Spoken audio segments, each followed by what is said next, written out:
Hello, fellow Riftbounders. Welcome back to the channel and video. The video being something different because that's what this channel is kind of up to now. We're doing different things when we can. And the main goal here is to go over a deck building process. If you guys had voted on the last poll, which I believe is around 54 votes by the time it ended, Ornn did win, and I'll show the results probably like right after this clip.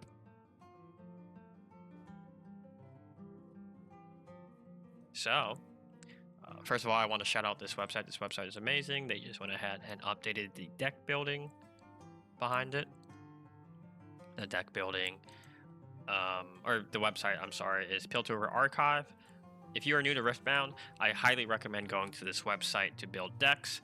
Not only that, if you are not a deck builder, go to decks, go to deck library, browse, get a feel for cards, export it to whatever your preferred online play method is, whether that be TCG Arena, Tabletop Simulator. Once again, we are building Ornn.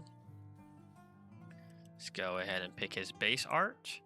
And let's go ahead and actually examine Ornn as a legend. He is a set 2 legend, and he revolves around one of the new mechanics being equipment. Here, he is saying that as your reaction, you may exhaust me to add 1 power of any color. The caveat to this is that they are only allowed to exhaust him if you're playing a gear or using gear abilities. So, I'm sure if you are not new to Riftbound, you know what Kaisa does. Kaisa does it for her spells. Ornn is doing it for the gear that he's putting down and playing and using abilities for. Once again, I'm just going to go through what I like to do when I deck build and kind of how I get started. Right? If you're new to deck building, this might be helpful. You may completely disagree with how I go at this. But one of the fun things in this game is brewing and deck building when you have such, what I think, a small amount of cards in a deck. 40 cards, 39 cards plus your champion that has to match your legend. So with that combination of a small amount of cards in a deck, with this card pool that we are now getting in set 2 and future sets, deck building will always be interesting in my opinion. So the deck builder seems to auto pick 6 and 6. We'll modify this later. This will depend on the rune count, and auto calculating is fine at times, but once again we'll go into that a bit later. First thing I like to do is think, what are my core cantrips? Cantrips or staples in an instance are cards you know you are always playing. At the bare minimum, some colors have this. I would argue that Fight or Flight for Chaos is a card that is needed. I should clarify once again. Cantrip is a card that replaces itself. Staples are cards that are kind of a given in a color. So let me go back and rephrase that. In this case, in my opinion, we're always playing 3 discipline, plus 2 combat trick, reaction speed, draw 1. Replaces itself, it's cheap, no power cost. You can win combat. You draw, right? We're adding 3 of this. Okay. I would then look at some other potential key cards here. Cards being Defy, being one, right? Green is known to play Defy. I'm adding at least 2. We might bump it up to 3. Charm has been argued as a staple. I think this depends on the deck. I will definitely think about 1 or 2. Go over what I think is important when it comes to deck building for Ornn. And that are his signature cards. Um, signature cards are these three at the bottom left corner. Oops. We have Forge Fire Cape. And these are all very, very neat that they're unique. So you can only have a one of each one of these. And only Ornn can have these in his deck. This one is a flat 3 bonus, and it has when I attack or defend, deal 2 to all enemy units here. We have Rabadon's Death Crown. Your spells and abilities deal 3 bonus damage. So Singularity, 6 to each unit will now be 9 to each unit. That's just one example.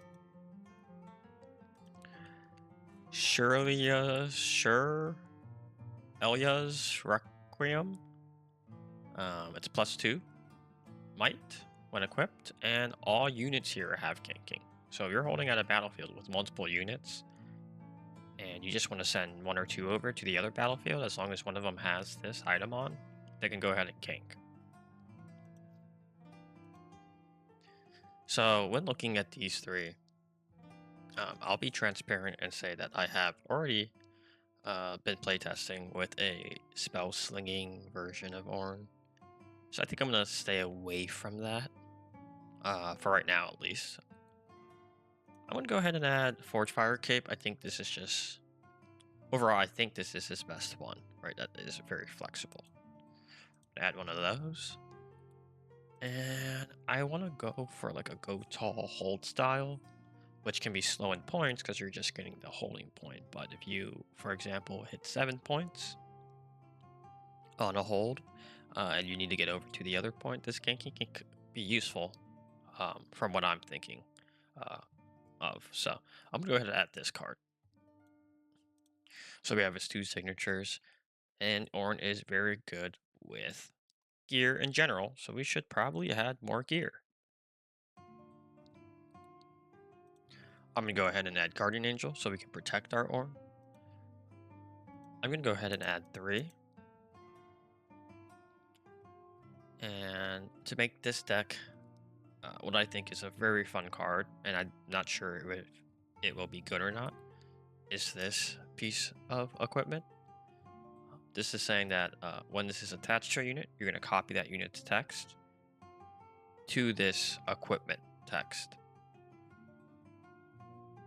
So what that looks like is something we'll dive into when we pick Ornn's paired champion. Which I think I'll just do that now. So I'm going to go ahead and add 2 of these. It might be 3, but I'm going to go ahead and add 2 and probably come back to gear if we need to.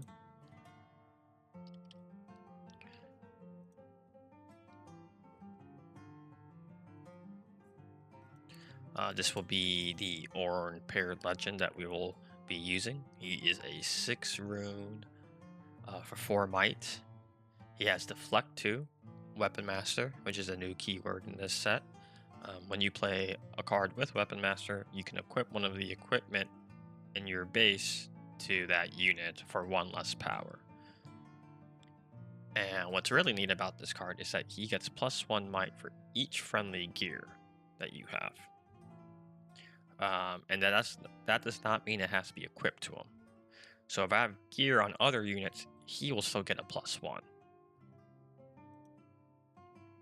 So we go ahead and select him as our chosen champion.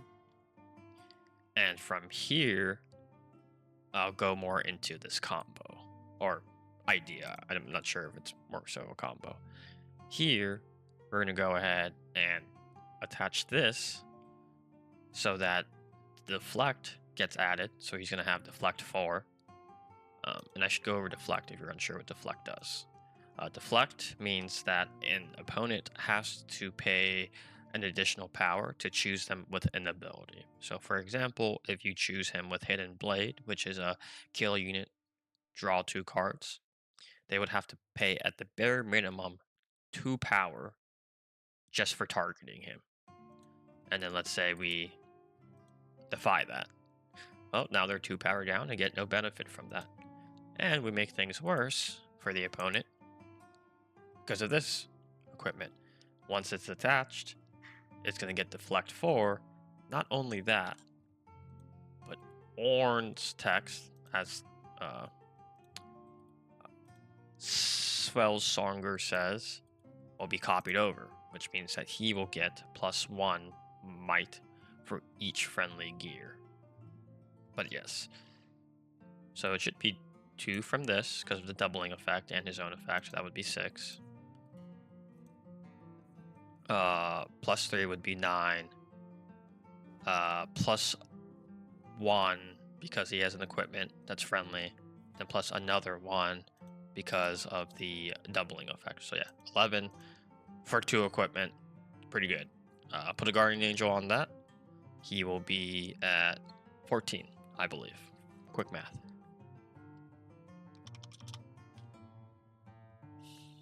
All right. So right now I kind of have, I guess what you could say is the core, and I'm gonna go ahead and add another charm just because a 2 equipment, 11 Ornn might. If I charm a unit over, they're probably dead.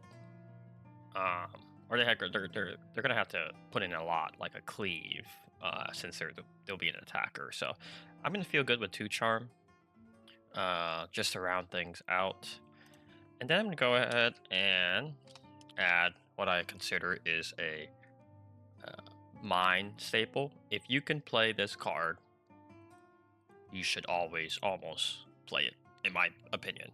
This card swings games. There's no card in the color that can do it like this, and the impact it has is just a lot. And if you're behind and you top deck this, you can really swing things around when needed. So I'm gonna go ahead and start adding just 3. It might be a 2 of, but we're gonna add 3. So we got 18. Then I'm gonna go ahead and probably go back to gear and mess around with kind of picking those. So Ornn can play. What's interesting are the 2 seals. Let's do some filtering. Seal of Focus and Seal of Insight. He can pretty much play these for free on turn 1s, just because of his ability. Charm, Defy, Spellsonger, right, if we don't have him up to pay for it, it's looking like we're going to go with green. I don't want to go too heavy on seals. I know people love their seals, and there are opinions that seals are very bad at times and they can feel bad to draw into. I've played with seals in some of my decks. I like running a 2 of. This might be a 3 of because of Ornn, but if you're mid game and you draw into a seal when you really need a unit to come back, it doesn't feel that good. And I don't want our game plan to fully revolve around seals, so if we don't see it, it doesn't feel terrible, like it's unplayable. So I'm gonna only add 2 right here. I know World Atlas is it seems like a good equipment, right? +2 might, no power cost, power to equip, but Ornn can do that quite easily, obviously. And then it kind of goes with our holding plan. It's cheap. So that's definitely something to think about. One thing that I really think will be added is Poro Snacks. I think we just really want to draw because we have 1-ofs in this deck. The 2 1-ofs, and I think if we can draw into them, they can make a big impact in our game plan. So I'm just kind of thinking because Poro Snack can kill itself for a draw 1, which kind of goes against Ornn's. Each friendly gear gives you +1. Brutalizer is a bit fast in terms of, if you have an accelerated unit and you equip this, sure, it can make an impact. And I just don't think it makes the cut because we don't care about going too fast. I think Sterex Gauge is interesting. +3 flat, but it has a quick draw, so it's a combat trick. And if we have Ornn up on defense, we can only or we're allowed to just pay 1 instead of the 2 calm. So that's really interesting. I think I value World Atlas the most here because of the 2 gold gear tokens. Um, so let's go ahead and add 3 of those. So right now we're at 6, 7, 8, 9, 10, 11, 12, 14 gear. That's a little heavy. I'll cut 1 out of World Atlas. And let's go into some units. I think most of the time you want to go with units first, but in this case, I want to go over like Ornn's identity and what he's trying to do in his own deck. So we're gonna go ahead and unit. Cool. And I'm gonna go ahead and filter 2 drops. What are some opening cards we want to see in our hand? Raven Bloom is a good mind unit, but that's if you're spell slinging, which we aren't doing too much. You know, we have disciplines, charm. If you run on guard, sure, maybe. But in my head right now, I'm thinking about drawing. I want to draw. And this new card seems to make the cut for what we're trying to do. If it dies alone, draw 1. Maybe we can equip it, kind of bait in like a discipline, draw 1 from discipline, get a trade off of it, or win off a cheeky holding point. Or we just let it die. Obviously, draw 1. The 2 might here matters a lot as well. So it always wins against sentries. And the Soaring Scout. So yeah, I'm going to go ahead and add 3 of these. This one's an interesting one. It's the new one. When I move, reveal the top card of your main deck. If it's a gear, draw it. Otherwise, recycle it. You would feel really bad recycling a good card, but it would feel good to draw into gear. However, it's a little slower that it needs to move, and it's probably only going to get 1 movement down for the most part. I think I like the guaranteed draw 1. Additionally, Clockwork is fine, as it's not that much of a dead unit later on, because you can recycle to draw 1. And it's 2 might. In this case, I think I'm going to go Keeper, just because if we end up drawing him later on, I think we'll be okay with power management, because we have green seals here. So I'll have 3 of these. So right now the deck is filling up pretty fast. I'm going to go ahead and look at 3 drops and 4 drops. I for sure know the 4 drop that we are going to play, but we'll go over that. We're definitely playing Lecturing. I think Lecturing is a very good card. I think it's going to help our game plan with drawing. I'm looking to draw at this point. So I'm going to go ahead and add 3. If we go turn 2 into Lecturing, I think that's fine. You know, he's obviously not statted that well, but I think he still helps our game plan go a bit further. And then I'll skip most of these 3 drops for right now and look into what I think is an insane card when I've playtested in the other gear decks, is Drop Order. An accelerated 4/4 with no power cost, I think is crazy. Imagine have Guardian Angel, which I don't really want to equip to my other units besides Ornn, but we are running 3 up, so odds are we'll see it quite often.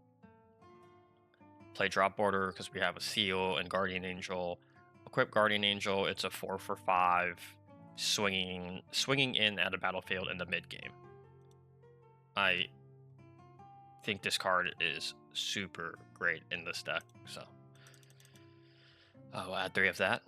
Now we have 6 slots here. I have 1 of Ornn. I don't know if we want to run 2. I like 2 because it makes me feel safer if I misplay. So that's a thing. Maybe we drop a Guardian Angel. He does come out on 6 runes, so I'm kind of thinking if you want a 4 or a 5 rune body or not. Just mess up the filter. Sorry about that. 5 and 5. Oops. Blitzcrank is interesting. I think this card is neat. You can move an enemy unit here the moment it's played, right? If your Ornn is on board and it's time to play Blitz, go ahead. It's a charm with a body. I don't think it's necessarily needed.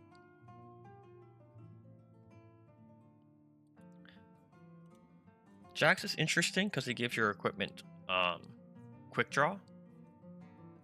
So, if one of my units is getting targeted, I really need them to stay alive.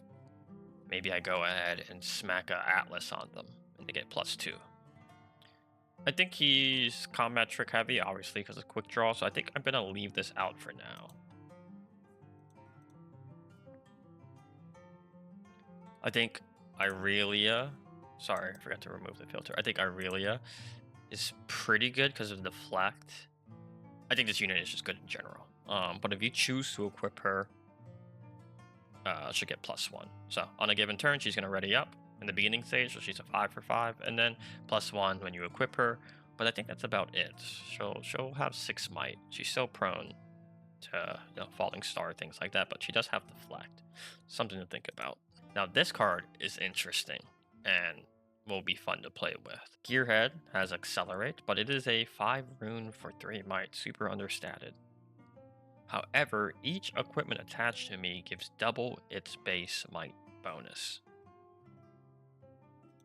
Imagine if we equip this, which obviously he gets nothing out of that, but then that text is copied over. So, 1 Forge Fire Cape will give it +12, from my understanding. Someone please correct me if I'm wrong, right? It's going to be +6, because it's attached to me, gives double its base might bonus. Spellsonger is copying that. So it's going to say, once again, each equipment attached to me gives double its base might bonus, and there's only 1 Forge Fire Cape on it. So that's another +6.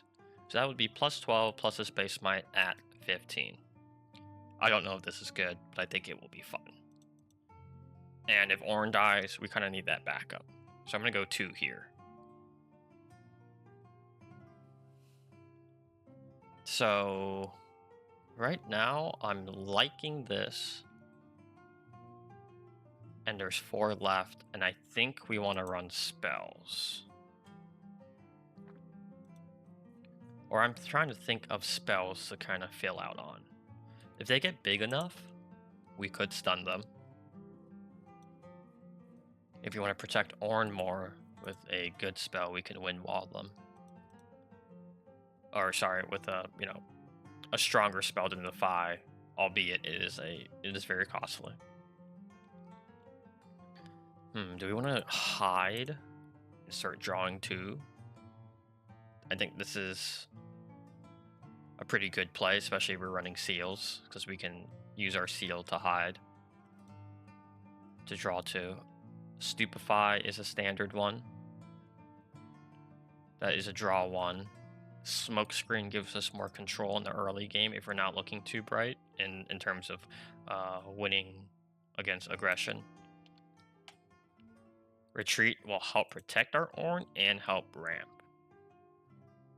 Additionally, if we equip too hard on 1 unit and they look like they're about to die, we can save them, and drop order, for example, can come back next turn if we need to, not deramp. I'll add 2 of these. Feral Strength is an interesting spell because it has the new repeat ability. You may pay the additional cost to repeat the spell's effect. Give a unit +2 this turn, so I can give another unit +2 somewhere else, or I can give that unit +4. That one's interesting. Going tall on this unit and just moving and drawing to go with our game plan seems interesting as well. But if we're playing World Atlas, I feel like we can go a little heavier on the power cost. I think this helps with our aggro plan. This would be very it works very well with the cap, since this would deal 4 damage to up to 3 units at the same location, if the cap is attached. I think I'm gonna go with Rocket Barrage. I've heard some discussion about this being meta. I know Kaisa will start playing it just because the meta revolves around gear. I think we should play it to be safe in our play in our matchups, and the flexibility here is pretty great. A sniping base is good. Killing a gear that's I really having Guardian Angel or any unit with Guardian Angel sniping that could be valuable. Go ahead and add 2 of those. Kind of keep with this build for right now. And go ahead and go to our battlefields.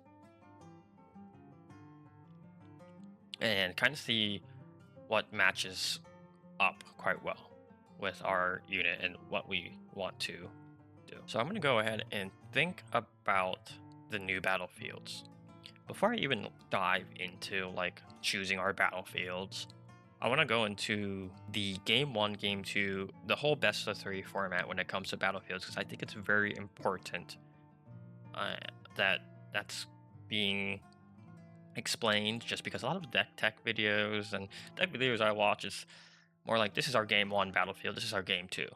And if we have to go to game 3, this is our game 3. Well, we don't understand why that is sometimes. And that all comes down to the setup of a match when it comes to the dice roll and the battlefield selection. So when you play your opponent in a best of 3 format, which is the most common format, my locals that I like to go to the most often is best of 1. Um, but for the best of 3, you first reveal your champion and legend, so you kind of see who you're playing against. Then you pick your battlefield, and you and your opponent will flip that over. After that, you see who goes first. The person who wins that dice roll, coin flip, rock, paper, scissors gets to pick from all this information if they want to go first or second, and usually they'll go first. In this instance, a good example here of what you usually don't want to do if you're going first, or sorry, if you're going into game 1 and you're not sure if you're going to win the dice roll or not, is pick a battlefield like Targon's Peak. Because it's very coin flippy in the sense that if you pick Targon's Peak and you lose the dice roll, your opponent is up a good bit if they play a 2-drop on turn 1. They play a 2-drop, pass to you. You play a 2-drop, you pass. They move their 2-drop here for the point and readying 2 runes, which can be terrifying if they're a Kaisa, if they're a Spellslinger, if they're green, so they can hold up the fire now, or discipline.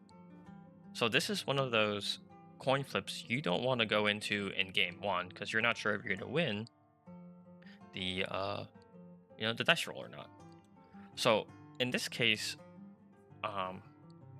you would maybe pick this when you know you're going into the next game as going first. So if you lose game 1, you get to pick next game if you want to go first or second. Odds are you're going to go first. And if you do, well, you know that picking this battlefield will now be in your benefit, just because you're going first. And if you can put a unit on board turn 1 and move here, you get the benefit of that battlefield. There's more neutral battlefields where it doesn't affect everyone too harshly. Obviously, this depends on your game plan and matchup. I know that some people like this just because they want to filter their hands, but also if you're playing a Jinx deck, she'll love this and she'll want to go here, all right? Which is a fine game 1 stage for them, or location. So with that conversation in mind and kind of the thoughts behind our battlefields, I want to pick one that won't benefit my opponent too much if they get there first. I think this new battlefield is very neat. I think it goes with our game plan, and I think it slows down aggro. I don't know if this is going to be our game 1 battlefield, but I will go ahead and add this. I think it goes with our game plan. Additionally, if we come across a deck that doesn't run any equipment, this battlefield is blank for them and very good for us. I'm going to go ahead and add Ornn's Forge as, if I move a unit in here, my Guardian Angels now cost 1 rune, my Atlas costs 2, my signatures cost 3. So I'm going to go ahead and add an Orange Forge. Now this is interesting in the sense that we are thinking about the meta and maybe a little too hard, sure, because we're just going to log on, play some games. This is very casual in the sense that I'm not sure if this deck is competitive, but it is something to get started if you're new to deck building. But if you're, looking to beat the meta, what can I do to stop things? How can I turn the match into something that's very dreadful for my opponent, but good for me, or maybe neutral for you? This battlefield is extremely relevant right now in the meta, with Annie being very strong. But obviously, there's been discussion about Draven, and they can move. Chaos can just move units around. They can save their units. They can also move enemy units back if you're approaching them. So this is really interesting that can prevent that, because the can't overrides the can in this situation. I think I'm going to do this to give us the swings and, see if we can kind of anticipate the meta in those matchups. So those are my 3 battlefields.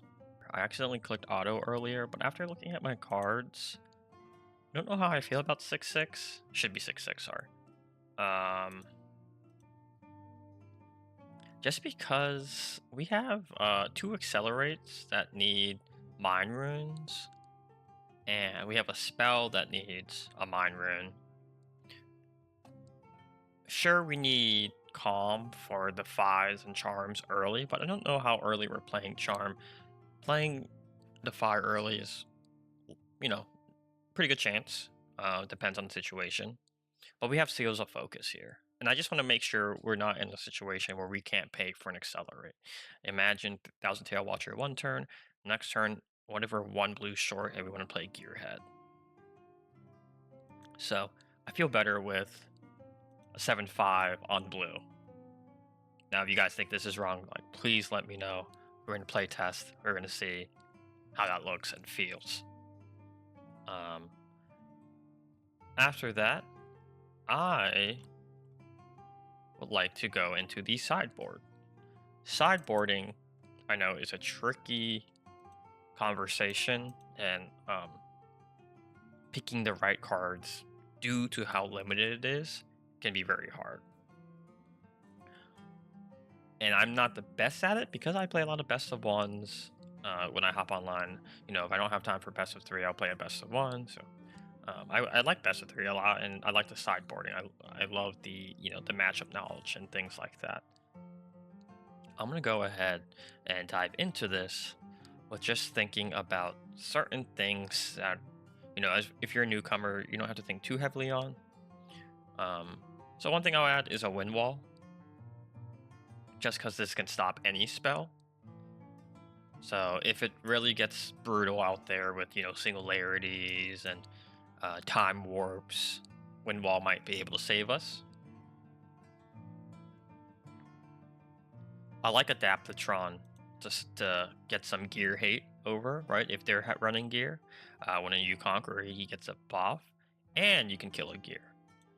Now, I'll say that we already have Rocket Barrage, so I think we're okay. If we really need a 2-drop, and it's really brutal for us because they're a fast deck, I think adding 1 more 2-drop in the deck would help when it comes to the sideboard. So in that case, I think I'm gonna add a Stalwart Poro. And this helps with aggression because he gets +1 while defending. So that will help a good bit. I'm gonna go ahead and add a charm to the sideboard if we need to fill that out, see how that feels. So right now we're at 3 out of 8. So if we're not finding our answers, we might need consult the past, because it's in theory, it is a hide 1 hide for 1 power to draw 2, because we're never gonna pay the 4 here. We can get on the battlefield, hold a little bit, and just keep drawing. I think we're in a good spot. And this can, be paid for with Seal of Focus if we don't have any comms to pay for. Honestly, it could make it to the main board. And this is where the deck building kind of kicks in. I think I'm gonna take out 2 retreats and add 2 consult the past, get a little aggressive when it comes to getting our answers out. Yeah, I think I like that a good bit more. So we're at 5 down here. I'm thinking Singularity is a good one. Honestly, I think I want to try to find room for the main deck. Now that I look at it, I think it's a very good card. Yeah, I think I'm gonna get rid of 1 Guardian Angel, but we also want to see Guardian Angel a lot, right? Because we want that on Ornn. Drop a Watcher, because we might not need that end game presence with Ornn.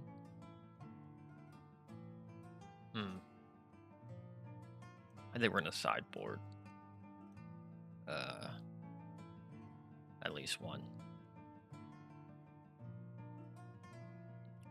And I think we're gonna go with not so fast here. If they're running single gear hate, they're choosing gear to destroy. We can run this, so that we can counter that. Defy kind of can do that job, but that just depends if they're running on certain spells, because they can be a little too expensive for Defy. Additionally, this can be used against Singularity, and Defy can't, which is insane, right? 2 runes for a 6 rune, 2 power cost spell. Yeah, I'm cool with that.